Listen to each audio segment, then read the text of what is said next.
District coordinator గీతను మాట్లాడుతున్నాను. మనకు 5th క్లాస్ ఎంట్రన్స్ ఎగ్జామినేషన్, అదేవిధంగా ఇంటర్మీడియట్ ఎగ్జామినేషన్ మన డాక్టర్ బిఆర్ అంబేద్కర్ గురుకులాలలో జరుగుతుంది.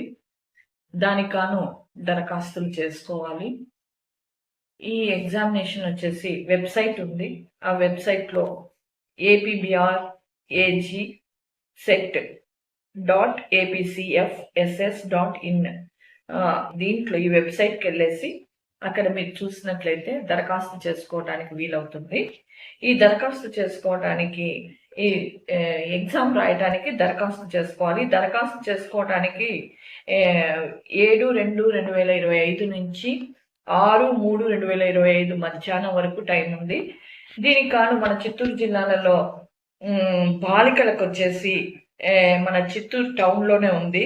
అదేవిధంగా జీడి నెల్లూరు, పలమనేరు, కుప్పము ఇది బాలికలకు ఉంది. దీనికి సంబంధించిన ఫోన్ నంబర్లు కూడా వివరాలు మీకు ఇస్తాము. ఈ ప్రతి స్కూల్లో 5వ తరగతిలో 80 సీట్లు ఉంటాయి. 70 వచ్చేసి ఎస్సీకి ఉంటుంది, తర్వాత ఎస్టీకి 5, బీసీకి 4, ఓసీకి 1.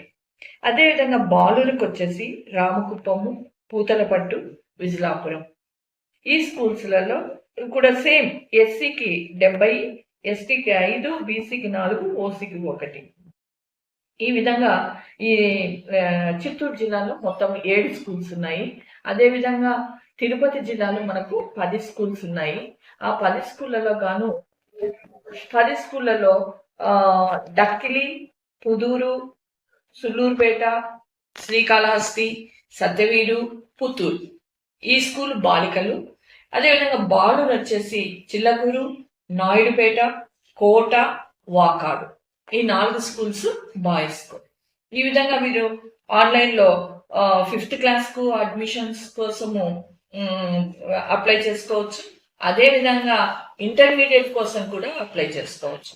ఈ 5th క్లాస్కి వచ్చేసి మార్నింగ్ ఎగ్జామ్ జరుగుతుంది 6వ తారీఖు 6/4/25.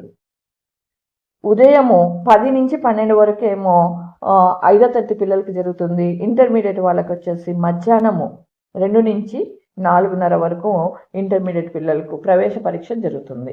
ఇది 5వ తరగతి ప్రవేశానికైతే 1/9/2012 నుండి 31/8/2016 మధ్య జన్మించి ఉండాలి.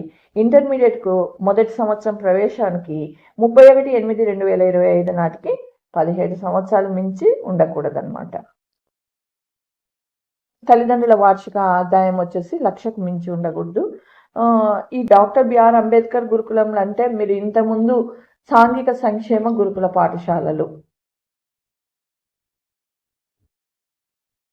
5వ తరగతికి ప్రవేశానికి కావాలంటే 4వ తరగతి పూర్తి చేసుకొని ఉండాలి. అదేవిధంగా ఇంటర్మీడియట్ ప్రవేశానికి 10వ తరగతి పూర్తి చేసుకొని ఉండాలి. 10వ తరగతి ఉత్తీర్ణత అయి ఉండాలి. ఇది ఉత్తీర్ణత కాకముందే మనకు ఇప్పుడు ఎగ్జామ్ కండక్ట్ చేస్తున్నారు. ఉత్తీర్ణత అయిన తర్వాత రిజల్ట్ అనౌన్స్ అవుతుంది.